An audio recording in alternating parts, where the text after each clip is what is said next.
You are listening to the Business and Life Conversations podcast with Angela Henderson, episode 151. Hey there, you're listening to the Business and Life Conversations podcast. My name is Angela Henderson, and on this show, we talk about improving your business, life, or both by having amazing and rich conversations with brilliant guests who will inspire you and who will give you tips and tricks to help you grow both in life and in business. Well, hey there, amazing human, and welcome back to another awesome episode of the Business and Life Conversations podcast. I'm your host, Ange, from Angela Henderson Consulting, where I'm an international award-winning business consultant and coach who has helped thousands of amazing women business owners get all the pieces in place to have consistent 4- and 5-figure months, and then on to 6- and 7+ figure years without burning out in the process. Today is an episode that should have happened in the first 3 months of my podcasting life with the Business and Life Conversations podcast. However, it's taken almost 3 years to have this topic on the podcast, a topic that is super close to me because it's one of the fundamental elements businesses should have in place when starting out in their businesses. It's imperative, and something I speak so often about with my own paid clients. A topic that just goes unnoticed when we're in those infancy stages, growth stage, and even scale stage, because we're looking at where's the next dollar coming in, or we're building our team, whatever.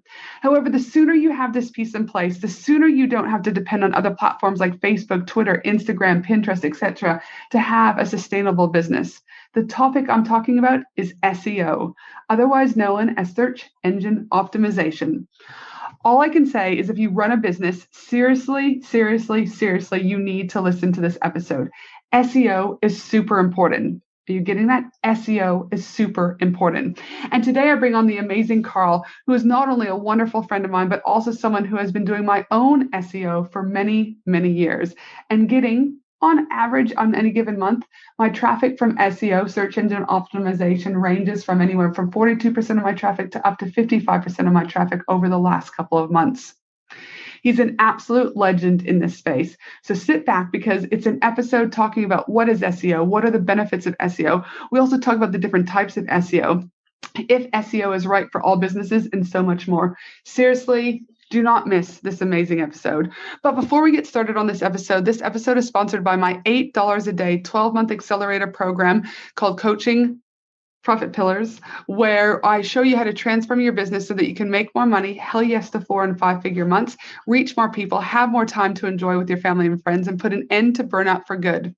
This program is specifically for women in business who are on their way to hitting their first 5-figure months. They might have a business idea, or they already have their business up and running and making some money, but they know they could be making so much more if they knew what to be focusing on. Profit Pillars is a hybrid model, meaning I bring one-on-one group coaching, guest experts, monthly mindset coaches, etc., into Profit Pillars. When you work with me in this 12-month accelerator, you get 12 monthly live goal setting sessions. You get 12 monthly workshops with guest experts. You get fortnightly hot seat calls. You get 12 monthly office hours. You get year-round access to my business vault. You get 12-month access to our private VIP Facebook group. You get some one-on-one strategy time. You also get access to other guest experts and mentors. I've got 10 of them in my program that you can also access. You get monthly mindset coaching, all for $8 a day. $8 a day to move your business forward, to get the clarity you need, the support you need, and the strategy you need to grow that sustainable and profitable business. If you'd like to know more about how you can join Profit Pillars for $8 a day, make sure you head to angelahenderson.com.au and click on the services tab and then coaching programs, so you have the full understanding of what Profit Pillars is all about. If you have any questions, make sure to hit me up at info@angelahenderson.com.au. Now let's get into this epic SEO episode. Welcome to the show, Carl. Hey, how are you, Ange? I'm good. Now, can we just say, holy shit, Batman? Can you believe that this is finally happening? How many years has it been going? And we're about to hit the 3-year mark where I've been podcasting every week, one episode for 3 years, and it's finally happening. Like I said, we have been planning on having you on the podcast now for like ever, and just our schedules. And then there was one time when you were going to come on, but then I think you were due to go traveling to Thailand. So I'm pumped to have you here today because, I'm a massive fan, massive underlined, bold, italicized of SEO. And those that work with me in a paid capacity know the power of SEO because it's one of the first things I talk to them about when they start working with me. But I also equally not only want those listeners out there who aren't working with me to understand the power of SEO and how they can start to integrate this into their own business strategy, because there's a lot of things changing in the world with media outlets, costs of ads and things like that, and how SEO could be doing some of the heavy lifting for people. So yes, I can't believe that it's taken 151 episodes to get you here, but we are here and I'm so excited to talk to you about SEO today. But before we get started, I always like to ask my guests a fun question before we jump into everything, because it's important that they get to know a little bit about you. So my question for you, my friend, is I know how much you love to travel. I equally know how much you love to rock and roll at concerts and drink beer to the finest. I mean, one night you did ditch me in Melbourne because you had a concert to go to. So I'd love for you to share with the audience your all-time favorite concert you attended and why. Oh, that's a tough one. I think I've been to probably over 100 of them.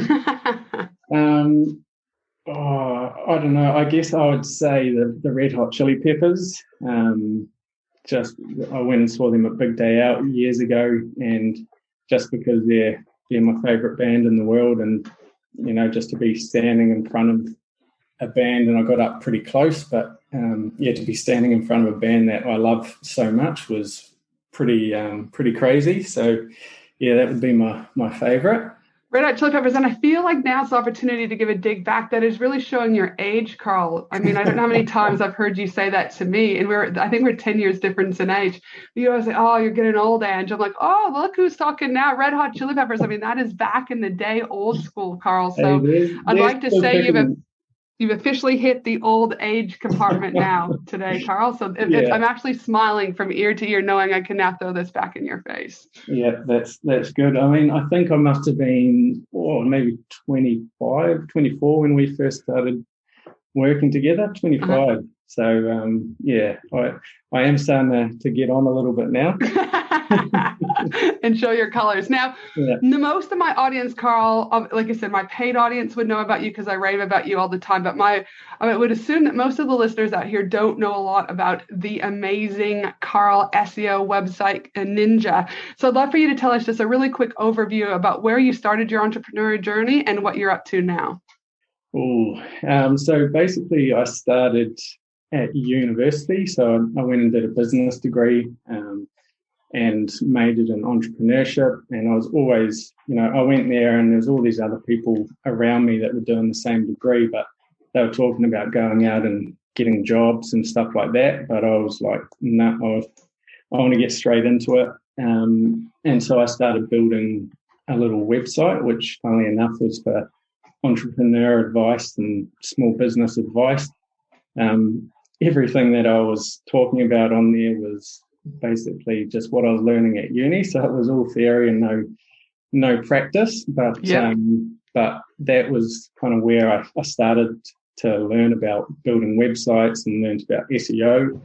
And then, that kind of just kicked things off. And then someone said to me, can you build me a website? And so I did. And then next minute I was building every Tom, Dick and Harry website and starting to do SEO for people. And I went, all right, time to just give it a go and go full time in it, which was a pretty tough decision when I just bought a house at 23 and so a couple of investment properties.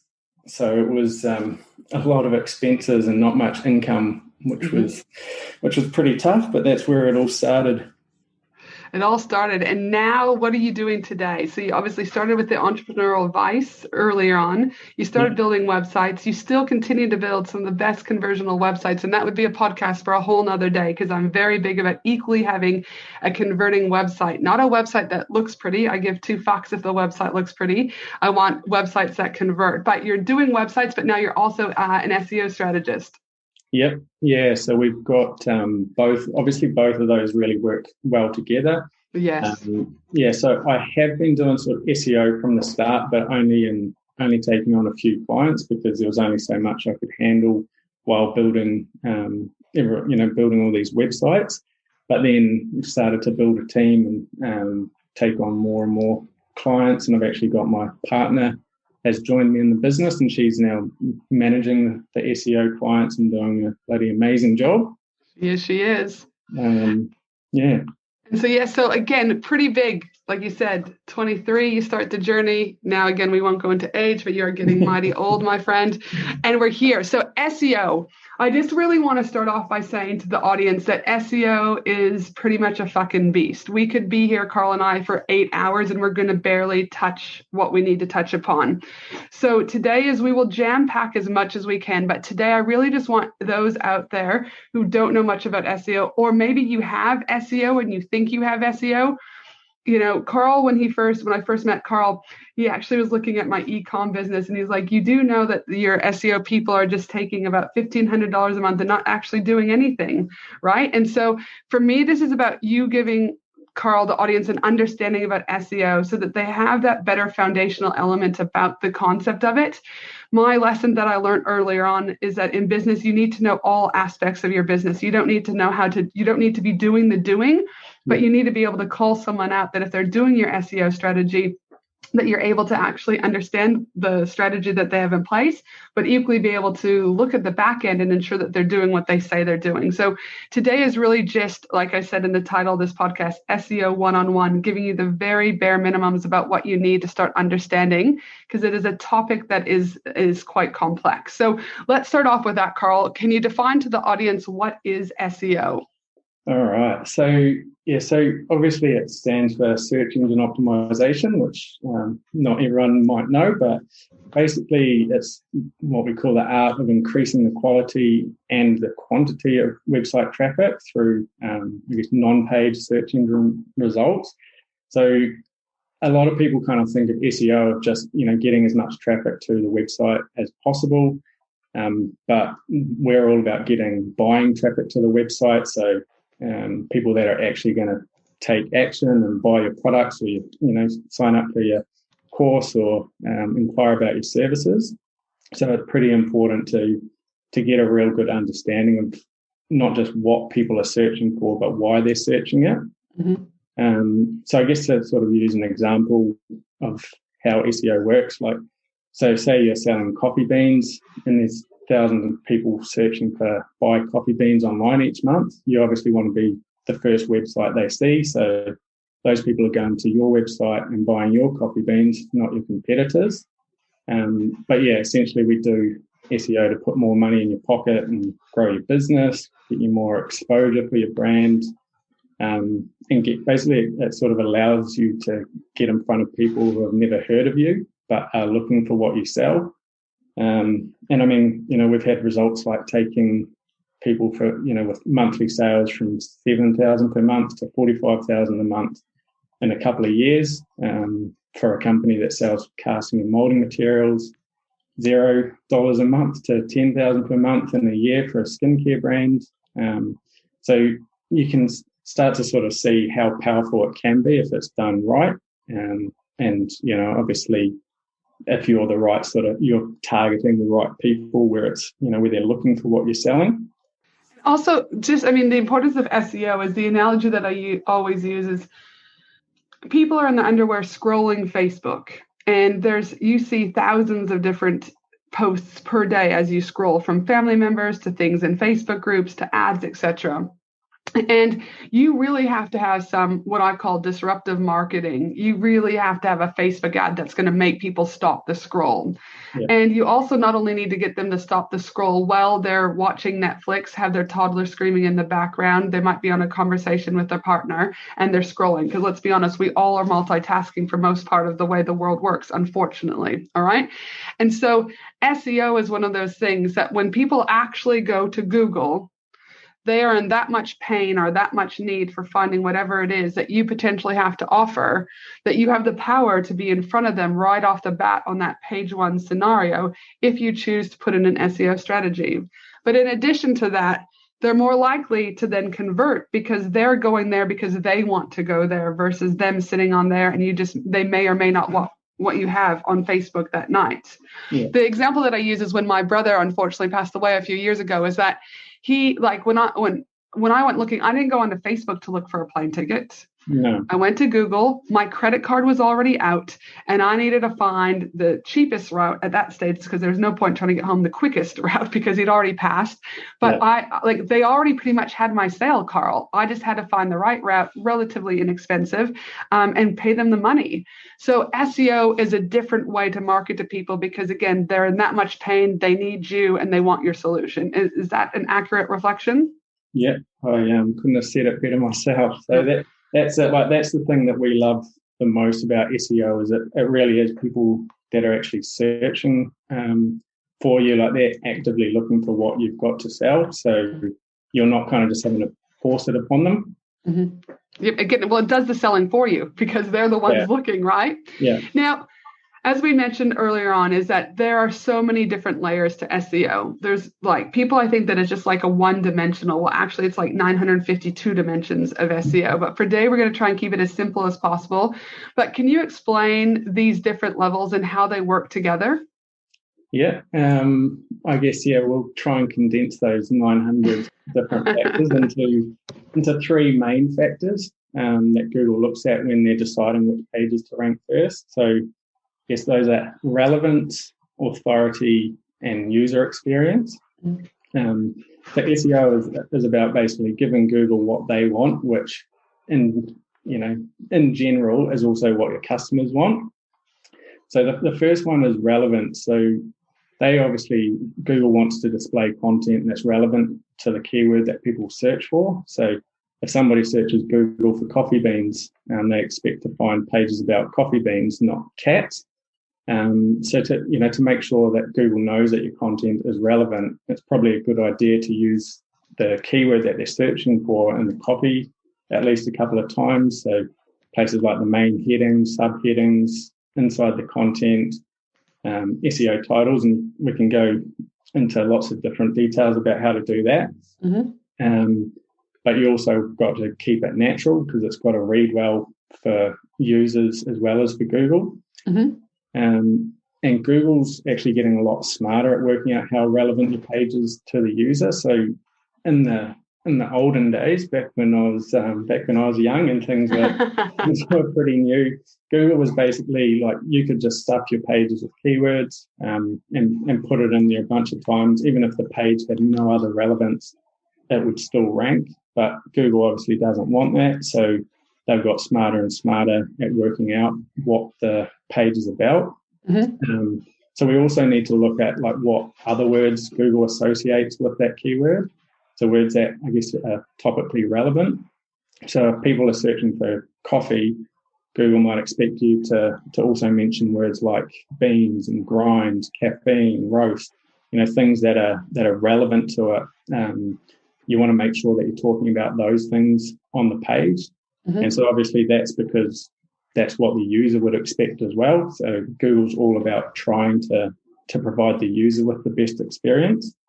I guess there's a whole lot of like research that you've got to do to really understand what Google expects to see on the page, not just those specific keywords. Mm-hmm. But you've got to always make sure that you're focusing on keeping your content natural and make sure you're never losing the conversion in that copy. Like, there's no point getting thousands of people to your site if they're not actually going to buy from you. So you've got to make sure that it sounds, reads well as well. That's also called on-page optimization. And that's what, I guess a lot of people have probably heard a bit about. That's just really making sure that the content on the page is answering the user's search. And when Carl says content on the page, he's also that's about the content on your website. And for those of you that, again, just because I understand it and Carl understands it, is the content could be like a blog article, for example, and the relevancy that you're writing there. It could be your homepage copy. It could be your product descriptions, correct, Carl? So it could be a variety of those things that need to be on the website, correct? Yeah, for sure. So I guess there's always like the actual page that you want to rank first and foremost. Like, obviously that page that you're trying to rank has to make sure that's very well targeted to the keyword and you're using those associated keywords. But you also might, something that we do is build content around a particular keyword. So say you're, trying to target coffee beans on this one page, we might do a couple of blog articles that are, answering questions around that, and then, link them back to that main page.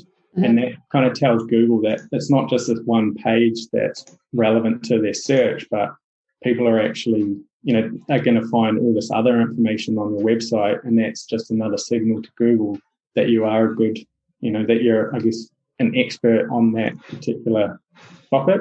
Mm-hmm. And Carl, you mentioned a few things, keywords. So I just want to go back to that, and so for people out there like, well, what is this keyword thing? Could you give an example with the coffee bean example about what that particular business might want for their, like, what would some of their keywords be for the coffee industry? So I guess it depends on which page you're trying to rank. I guess if they're like selling coffee beans, one of the things that you want to do is make sure that you're targeting keywords that have what we call buying intent. So if someone's searching to buy coffee beans online, like, that they're going to be actually searching for, they're ready to buy. Like you said in that example earlier, like they've got their credit card out ready to go, and they're just looking to find the right one, the right place to buy it from. So, I guess you've got to make sure that you are looking at what those keywords actually mean, like, because there's different types of intent. Like, they could be just looking to research. They could be just trying to find out more information about coffee, and they're not actually at a stage where they want to buy coffee. Mm-hmm. They could be, at the stage where, like, they know, okay, we want to buy some coffee, and they're looking around for it. So you've got to kind of look at that as well when you're looking at the keywords that people are searching. And it's like, and would you say that keyword research is one of the first things that people would do when we start looking at SEO for a particular business, to really get a ground understanding of what's going on for that business and where potentially SEO could take them? Yeah, absolutely. Like, keyword research is the most important thing that we do, basically. So it's like you've got to kind of have that understanding of what people are searching for. So luckily for us, Google releases data of, how many people are searching for a particular keyword each month. And so we're able to look at that and use tools. There's free tools and paid tools, which we prefer the paid tools, and we get better data from that. But basically, we look at how many people are searching for those keywords. We then go and look at like I said earlier, like what the intent of those keywords are, because we want to make sure that people are actually closer to the buying stage of the buyer's journey. They're not just looking for information about it. Yeah. And so, but that's keyword research is kind of the foundation of everything we do, because there's no point doing all this work sort of optimizing your web page for keywords that you think people might be looking for, and then finding that actually there's only 10 people a month searching for that. So you've got to make sure you do that first. Like, that's pretty much always the first step for us, is keyword research. And how important is it? I have a beautiful soul in one of my programs, Profit Pillars, and she had written inside of the group, because she was new. So she had just started looking at my modules, and she had started on the hot seat calls, hearing a little bit more about the SEO side of things. And bless her cotton socks, she went and was like, I'm going to write this article. It's going to help me with my SEO. Right. And, and in her brain, because she didn't know what she didn't know, because she actually hadn't gotten specifically to the SEO part of the training. And she had said, she's like, so I'm good for my SEO. And I'm like, not really. Do you know what I mean? Like, and so I just want us to also break down that, like, yes, blog articles, writing for blog articles can help, especially if they're keyword specific, but it's really a collection that you have to work with. It's a collaboration. It's not just one blog article. It's about making sure that your homepage has the right keywords and copy, that your about page does, that your category pages do, that your individual products, if you're an e-com or a service-based business, is done. And then it's like, once you have those keywords, there's other things behind or underneath the car bonnet, I guess you could say, like your SEO titles, your meta descriptions, and things like that. So when I said to her, I was like, yes, you're making a good headway with writing content that's relevant to your audience. And yes, you can optimize it, but you also have to think about the bigger picture. How much would you agree with that? Yeah, for sure. We always, with any SEO strategy, we kind of start off with the key pages, which, I mean, if you're an e-commerce page website, you might look at like the category pages that are going to have, the most sort of search volume. And then we start going down to like the individual product pages. With a service-based website, I guess you want to target those service pages first and foremost. So you want to like optimize them. Because like I was sort of talking about before, those are the pages that you want to optimize for the people who are like have buying intent. So when they're looking to actually buy, you're getting them straight to that service page. They're ready to buy. Whereas the blog articles, that's kind of the secondary thing, because that's generally speaking is targeting people that are a bit further behind in the buyer's journey. So they're just looking to research and do, they know they've got a problem, but they don't know the solution to it yet. So you're giving them information about how to solve that problem and sort of pushing them closer to a purchasing decision. But those service pages are the most important ones, because that's people already ready to spend their money. And so we've talked a lot about what you would call the on-site SEO, Carl, right? Everything that we're looking underneath the hub of your own website. But there's another part of SEO that you typically get to once this initial journey is done, and that's where you start to build, you could say, credits or links or et cetera from other people's websites, which is like that offsite SEO. Do you want to talk a little bit about how that factors into your overall credibility and ranking with Google? Yeah, for sure. So that's the second pillar. I mentioned earlier, there's three sort of main pillars. So that's the second pillar is what we call authority, which is basically trying to measure the popularity and trust of your website. So search engines like Google sort of work out the authority of your site by looking at what other companies and websites are linking to you and talking about you. And sharing you on social media and things like that, because that's obviously indicators to the search engines that your content is a trusted source of information. Unfortunately, it's also why getting high rankings doesn't happen overnight. It takes some time to build up that authority and get lots of websites linking to you. But to kind of explain it a little bit, so we use a term called link juice in SEO, and basically link juice is the amount of ranking power that is passed on through a link. So if another website's linking to you, they pass on some link juice to you, and that is kind of like a vote of approval to the search engines that they trust you. But in saying that, like you would kind of expect, if you've got a link from some little blog that no one's heard about, is basically hidden on the internet, if they link to you, like that's going to be worth, might be worth a tiny little bit. But if you've got a link from like a government website or a big news website like news.com.au, that's obviously going to pass on a lot more authority, because Google knows that, that's a trusted source. They're very unlikely to just be linking to spam websites. So Google, they try to think of all these things to work out, that you are an authority in your industry and you are trusted.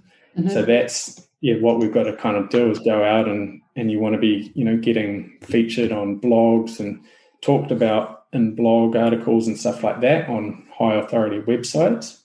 And that is one of the biggest ranking factors in Google, is making sure that you actually have, more authority than your competitors in that respect. And I think what you mentioned there too is a very important thing, and we spoke about it last week's episode with Odette around PR, is that SEO is a long-term strategy. Now, when we say long-term, it doesn't mean that it's 58 years long-term, but it's not a quick fix. No.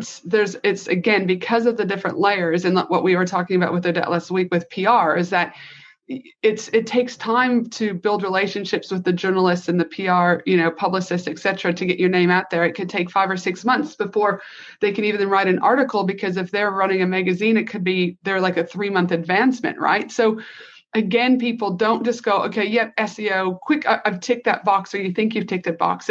I still do monthly SEO with Carl. In fact, 53% of my traffic for the month of February 2021 came from SEO. And we'll talk more about the benefits of it. But SEO is one of the key things, because I'm not reliant on Facebook or Instagram for my traffic. I've got multiple channels coming in, because if Instagram or Facebook closes down, I'm pretty much would be, do you mean, in some way screwed. I'd still have my podcast, but I really want to build my own credibility and authority and getting those people there organically versus just be heavily reliant on ads. So it is a long-term strategy, which I'm still working on every single month with you and Lisa, and the benefits clearly pay off. And we'll talk more about that in a minute. So we've got pillar 1, we've got pillar 2, and what's that third pillar that really makes up those different layers to the SEO? All right. And so, the third one is the user experience. So Google wants to know that when people go from Google to your website, that they're having a good experience on there.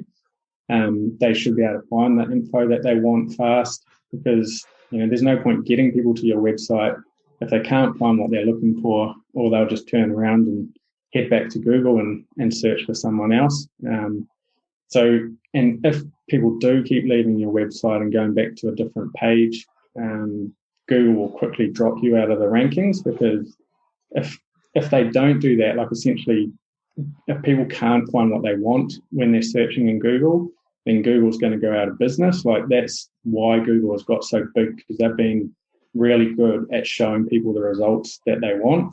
So Google has, had to become pretty harsh on that, to make sure that they know that people are actually getting that info on your site.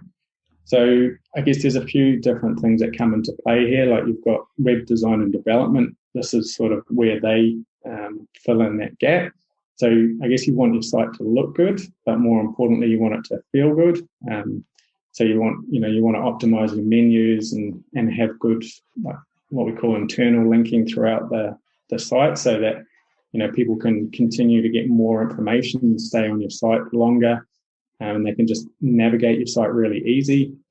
It also means just laying out the information in a logical and easily digestible way, so that they can read that information and take everything in well. You also want to look at making sure that your website's mobile friendly. More people browse the web on their phones and computers now, and Google's obviously pretty open about the fact that they expect you to provide a good mobile experience, because that's where they get most of their customers. So, I guess it also means ensuring that your website is set up in a way that Google can read and understand your content. So, having URLs with the keywords in your name in the URL, and menu names that reflect the content on that page. Making sure there's no broken links and stuff like that on your website, because again, like if people are coming onto your website and then they're clicking on a link to find out more, and then that just takes them to nowhere, then they just end up going back to Google and looking for someone else. I guess that's kind of the 3 main pillars, and you have to really focus on making sure that you're solving all 3 of those, not just 1 or 2 of them. Because Google does look very heavily at each of those. As we know, it's I think it was you and I talked about this ages ago, and I just want to make sure I've got the data right. Something about, there's often people like, well, if I do this, I'll be on page 2 or page 3 of Google. Yes, that's amazing. I mean, yes, it's amazing compared to page 50. But really, correct me if I'm wrong, from what I remember you teaching me over the years, is that leverage really comes to when you're on page 1, spot 2, or spot 3. And I think you said that if you're on page 1, spot 1, it's 25% of the traffic. Is that right? Is typically yours, 15% if you're on page or spot 2, and 10% if you're on page spot 3? Or what are those numbers again, Carl?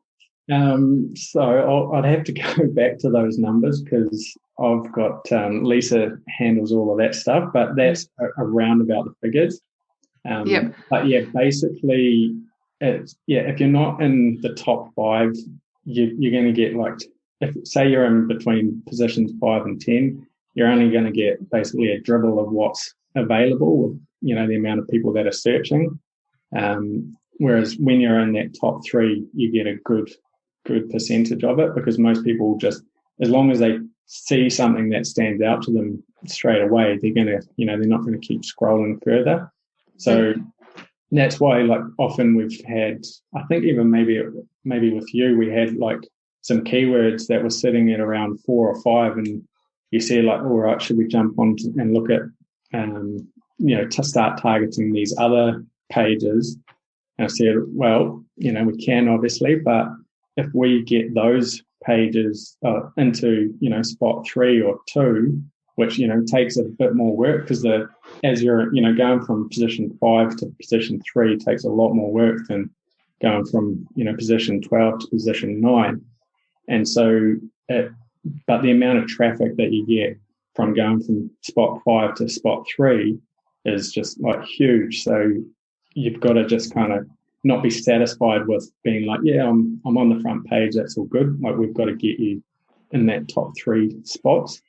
And again, that's why it's long term, right? So it's like you, Lisa, and I, we've got a quarterly strategy that we work on, then we work on a monthly strategy, and then we're also measuring this data to see how are we improving, have we gone down slots? Because again, similar to Facebook's algorithm, Google too, stuff goes up and down and fluctuates on any given day. So again, it's not just an easy this, but I just wanted to kind of highlight to the people listening that spot 1, spot 2, and spot 3 on page 1 are really important factors, and that the way that content is delivered, the way that people will hit your site, and how traffic is distributed throughout that just being on page 2 and 3 isn't how, again, back in the olden days, Carl, that may have been okay, where now the playing field has changed tremendously.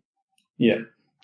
So in regards to SEO, Carl, what do you think? I mean, I've briefly spoken about it earlier about the difference between Facebook ads and Instagram ads, but I'm curious to see what your thoughts are about why is SEO even more important now than ever before in ensuring that businesses have this part of their overall strategy?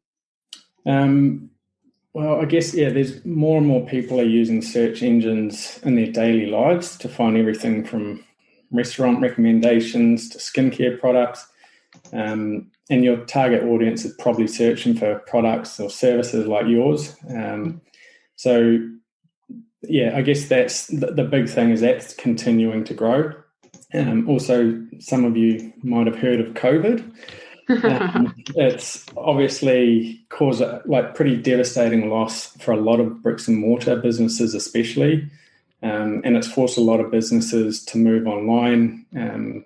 A lot of, we're seeing a lot of bricks and mortar businesses that are starting to do e-commerce online, because obviously it's just a lot easier to operate through these crazy times. But it has also created a land of opportunity as more people are comfortable buying online. The problem is your competitors are quickly waking up to the opportunity. And so where some people may have been naturally ranking in the past and they thought, we're not even doing much for SEO, but they're just naturally ranking because they're in a low competition market. But now that's all sort of turning around and they're being left behind because other competitors are jumping on the bandwagon. And, going back even 5 years ago, 10 years ago, especially, not many businesses, especially in Australia, not that many businesses were taking advantage of SEO, and it was a lot easier to rank then.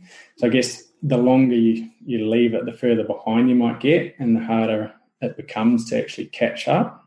And again, I've seen it in my space with particular people. I took a break off of SEO last year during Christmas, I think it was. And even during that small break, right, there were other people who are in my field, my competitors. Again, I'm all about collaboration, but when it comes to SEO, again, I still want to be ahead of the game here, right? It's a nice little competition.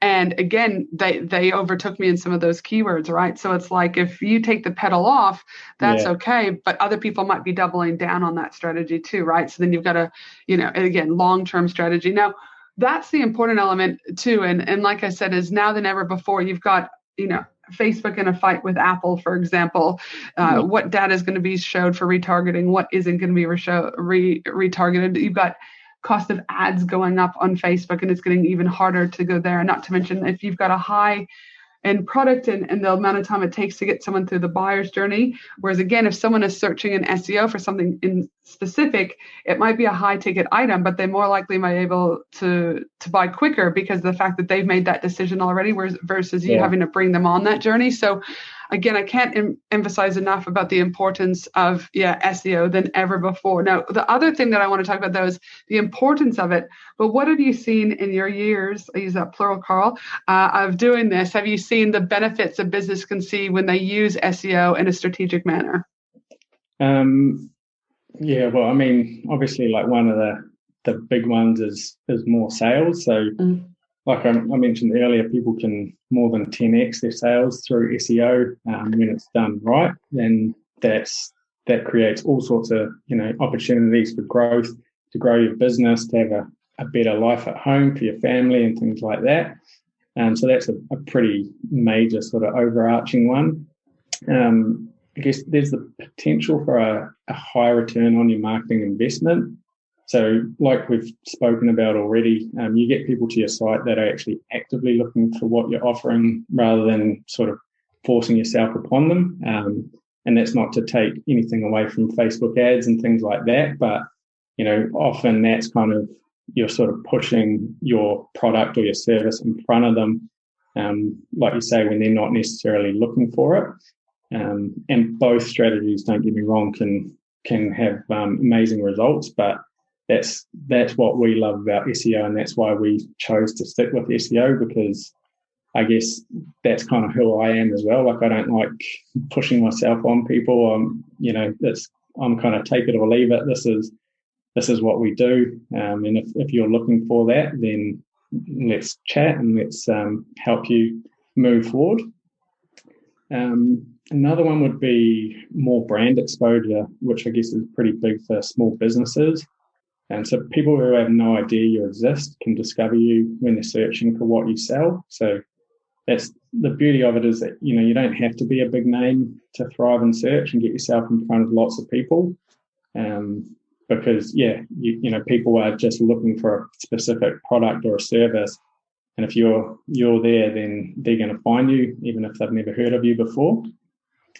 Another thing would be staying ahead of your competitors. So if you believe in what you do, and I'm sure if you're listening to this, you do believe in what you do, you probably know that you serve your customers better than the competitors would. So I guess, to put it back on you, like, you'd be doing them a disservice if you let them into the hands of your competitors. You should be the one to serve them, and so that you're giving them that good experience that they're looking for. And then the other thing, and again, nothing against Google Ads, because they've definitely got a huge place in marketing.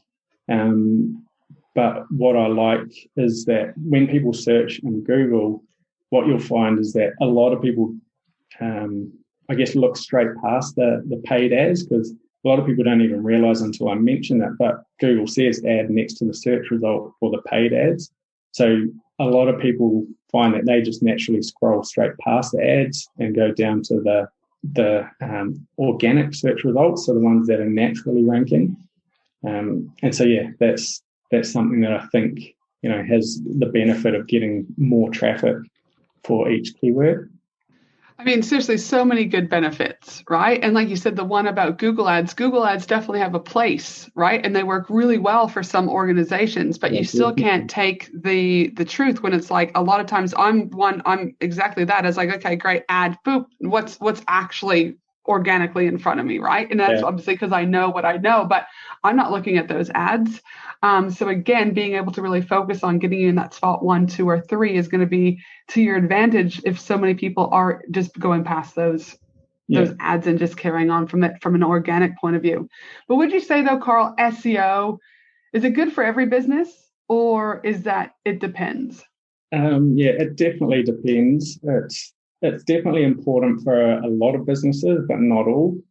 I guess there's 3 big things that it depends on.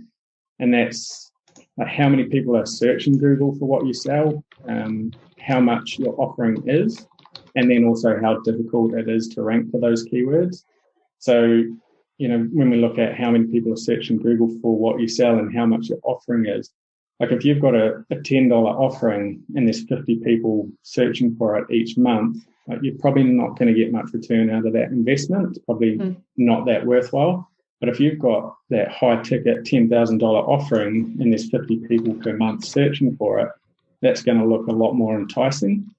So that's one of the big things that you want to look at. But the other thing is how difficult it is to rank for those keywords, because if you find that there's all these just huge businesses that are actually actively targeting those keywords, and when people are searching for example, let's say buy coffee beans online, just going back to what we said earlier, if they're just all dominated by the big companies and there's no chance of really overtaking them because they've got huge budgets, they're spending, investing a lot of time and money on SEO, and they've got huge authority, then you may find that like there's just not really any keywords that you're going to be able to rank for. So again, it just may not be worthwhile using SEO to drive people, because it is a big investment of time and or money to get, and it is that long-term strategy. And so I guess it goes back to just the importance of that kind of primal thing that we need to do is the question I have to ask you is, how can businesses get started with SEO? And I'm assuming we're going to go back to that keyword research, because if we don't have the keyword research, which is going to tell us in that report what the volume is, how much, what the difficulty is, what your competitors are doing, then again, we're flying by the seat of our pants, correct? And so the importance of that keyword research report is going to be, really the driving force behind everything else that happens. Yeah, for sure. Keyword research is always the key to any SEO strategy. It's the foundation. So we always suggest before you go optimizing your website for different keywords, don't just go guessing what people are searching for. Like, you need to get the actual data through proper keyword research. And I think I said earlier, like there are free tools like Uber suggests that you can do, and even Google's keyword planner, that you can do your own keyword research, but they don't give you all of the data. There's a lot more that you've got to look at when you're doing keyword research. So I guess like when we're looking at keyword research, we look at a few things. So first of all, what are your customers searching for? So we want to find out the keywords that are most likely to lead to sales. So not just, what they're searching for, but like I spoke about earlier, it's also based on the intent. Like if they're searching because they want to buy and they've got their credit card out, then those are the keywords we really want to target. Whereas a lot of people kind of go, for example, they're selling coffee beans online. They think, all right, let's target coffee as a keyword. But I mean, one, that's going to be probably impossible to rank for. You've got no idea what those people are looking for. Like, are they researching about coffee? Are they looking to buy coffee? Are they looking for a coffee shop? Like, who knows at that point? But yeah, so then the next thing is to look at how many people are searching for those keywords each month. And that gives you, a bit of an idea of the size of your market in Google. Then, as I mentioned earlier, then we look at, how difficult it is to rank for them. Mm-hmm. So we want to look at who is currently ranking for them and how much authority they have, because you don't want to be wasting your time and money going for keywords that you're not really going to have a chance of ranking for. Then we also would look at like who or what your competitors are ranking for. So because we're kind of starting off with like guessing what people might search for, and we're using these tools to come up with other potential keywords. Another good thing is to actually jump on, look at your competitors' websites, and using tools you can see what they're actually ranking for, and then you can kind of make sure that you go and get in front of them and target those keywords, because if they're ranking for them, there's a good chance they're relevant for you as well. Yeah. No, perfect. And a lot of times people will talk about Google My Listing. Can you tell us a little bit about what Google My Listing is and how does this impact SEO or not impact SEO? So Google My Business Listing is basically like that's more for your local search engine optimization. So when people are searching for, for example, a plumber in Sydney, you want your business to be coming up the top, and that's kind of more in like the Google Maps listing. And so they'll show those businesses that are close to Sydney, and you'll see, how many reviews you've got in Google My Business and things like that, so that people, can decide if they want to go for you. And so that's definitely important when you're doing local SEO and you're really just trying to target a specific location. It may not be as important, obviously, for when you're going nationwide and e-commerce businesses and stuff like that. But yeah, getting that Google My Business listing is a pretty easy thing to sort of set up. The closer you are to where they're looking for example, if people are looking for a plumber in Sydney, unfortunately it helps to be as close as possible to the centre of Sydney. That's going to help you show up better. But there's a whole lot of other things that we can talk about, a whole nother topic, I suppose. A whole other one. Yeah, no, I just thought I'd briefly bring it in because I know it's something that gets talked about often, and people, I think, just go, if I get a Google My Business listing, that means my SEO is done. And I'm like, again, no, it doesn't. Do you know what I mean? So I just want to really make it transparent that it isn't. And same thing by doing one blog article, that isn't, that there's a lot of moving pieces that we need to look for, which gets me to my next question is, there's a lot of courses out there, and a lot of these courses are really great for SEO, especially for people beginning, because as I said earlier, I've been burned by SEO at the past before I had the opportunity to meet you, and I didn't know what I didn't know. So I think it's important that everyone understands SEO, even if they're not the ones implementing the SEO. Yeah. And obviously doing a do-it-yourself course could be more feasible than hiring a specialist who's doing exactly for you. Yep. But it also might not, because I think people need to realize is the course might be cheaper, but how many hours are you putting in to try and learn something that might not actually be your zone of genius? And if you look at how much your hourly rate is and how much you're putting in to actually do the SEO on a subject you're not even the zone of genius of, it actually could be costing your business. So I think it's important that I also throw that in there, because there's a lot of misconceptions about when you take a course, correct? So my question to you is do you recommend people do their own SEO by taking a do-it-yourself course, or do you say go to a specialist, or do you say, again, it depends? I'd say it depends, and obviously I'm a little bit biased, but I guess the big thing is, like, it's up to you how much time you have to invest in getting a deep understanding of SEO, and then also actually going through and implementing it. You could learn all the intricacies of SEO, and you can do it yourself if you get onto like a good course about it. But it takes time, and takes a lot of time, really. And there's a lot of bad information out there about SEO. So it's easy to go down 1,000 different rabbit holes. And the problem is as well is that bad SEO can actually hurt you. If you're doing it wrong, it can hurt you.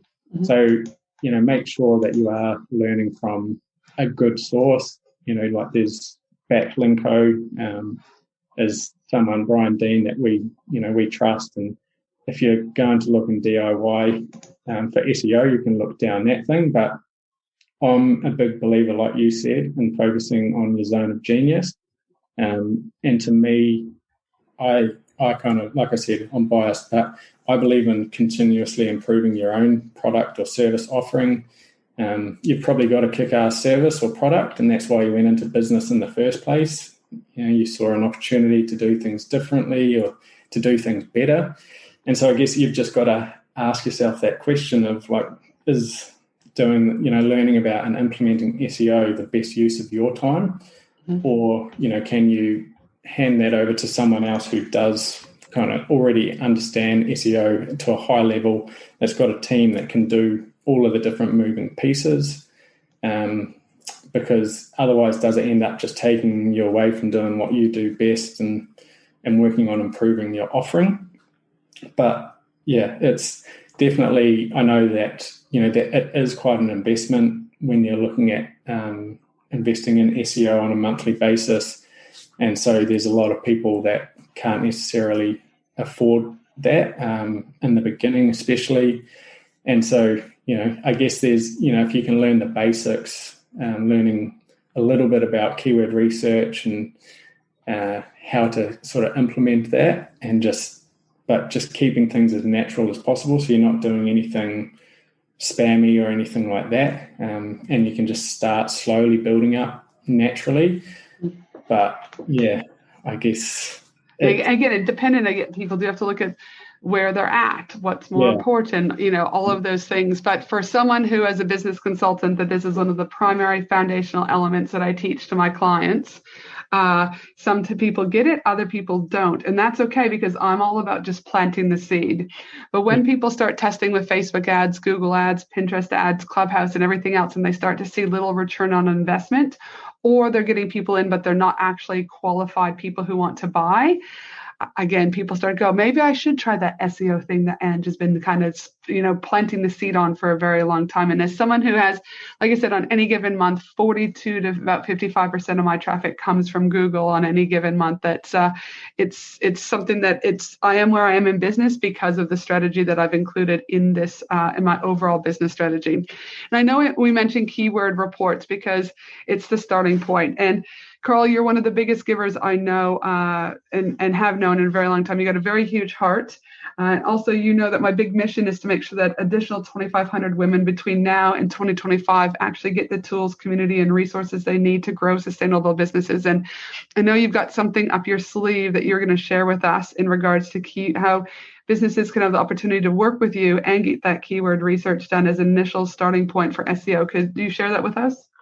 Yeah, so I guess what I'm offering just for your people, Ange, because we've obviously worked together for a long time, and I love what you do and the people that you serve.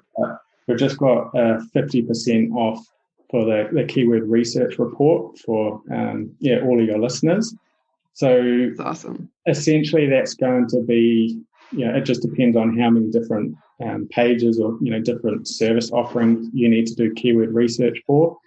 But you're looking at, usually you'd be looking at $300 per page to do the keyword research, and we can do that for $150 per page. And that's obviously just going to give you the foundation so that you make sure you're targeting the right keywords, and you're sort of, even if you are doing it yourself, at least you've got that part of the puzzle solved, and so you can make sure that you're actually talking about the right things in your content. We give you, things like how to actually, like the other keywords to include in the content. So like I talked about earlier with associated keywords that Google might associate with. So what we look at is, the top 10 other competitors that are ranking for that particular keyword that we want you to target. And we look at what other keywords they're using as well, so that you can make sure that you're talking about all the things that Google wants to see on that page. And obviously, if you want copywriting and stuff like that done, and you're not comfortable doing it yourself, we can also help there, or you can use, provide that keyword research to a copywriter that you work with or that you want to work with. So that's just kind of, I think, like I said, that's the keyword research is the foundation that any SEO strategy should really work on. So that's something that I just wanted to make more available for people so that they can get started. No, and I appreciate that. And when Carl says it's literally offered to those that are listening, that's generally what he means, and to my community, because Carl doesn't go on podcasts. As we know, it takes Carl 3 years to get on a podcast. So genuinely, this offer is not anywhere else. So I appreciate you willing to do that. Now, where can people look at this particular offer and reach out to you to see if this is the right service for their business? Yeah, so they can go to staticshift.com.au/Ange. So in case you can't understand my Kiwi accent, but so that's staticshift.com.au/Ange. And that's, that'll tell you a little bit more about what we offer. But dude, fantastic. Now I have one final question that I like to ask all my guests. What do you know now that you wish you knew when you first started out in business? Oh, that's a tough one. There's so many different things that I wish I knew, but I guess the biggest thing is learning to ask for help. So I guess I kind of grew up with, having to figure things out for myself, and not that I was necessarily forced to, but that's just, I liked to be challenged and I like to figure things out for myself. So I struggled in business for a long time because of that. I did a business degree and learned all the theory, but that kind of turns to crap pretty quick when you actually start a business and you're wearing all these different hats. Mm-hmm. So I guess there's a few different ways that I started learning to ask for help. I first of all ended up starting in like a mastermind group and getting mentoring. And so having, I guess, others to share my issues with and learn from, and all of that has like just done huge things for my business. That was a big thing. And then something that I'm really working on now is the art of delegation and letting go of control. So as you know very well, Ange, I've spent a lot of years working, 60, 70-hour weeks for years, and that because I wanted to really control everything.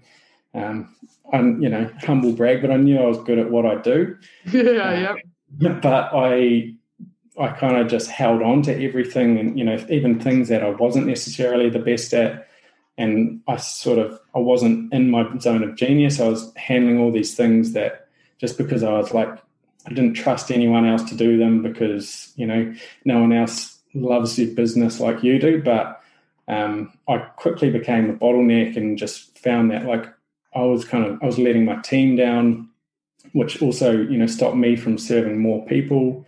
And focusing on my zone of genius. And obviously part of, what we do as entrepreneurs is we want to serve people. Like I said earlier, you probably know that you provide a better service or a product than most of your competitors. And it's kind of in everybody's interest that you get your service out there and that you're focusing on what you do best so that you can really serve those people. And that's something that I'm really working on at the moment, is starting to, pass things on to my team that I may have held on to in the past, and starting to let go of control and I guess letting them make mistakes. That was one of the things I did, was like I always jumped in and stepped in to stop every mistake. So the team just kind of relied on me, and that was through my own fault, because I was just jumping in there before any little thing could sort of go wrong. And I'm talking even really minor things, but I just spread myself too thin and became that bottleneck. And that's something that, is definitely not good as you want to grow and serve more people. In a sense of growth, that's what I actually did a podcast episode 147, where it was called The Power of Asking, the fastest and smartest way to grow your business, right? The sooner you can understand the power of asking and what you need to ask for at that particular moment in time, your business will ultimately grow. So again, it's, ask for help, not only in business, but ask for help at home. If you're a mom, and you need a break, ask.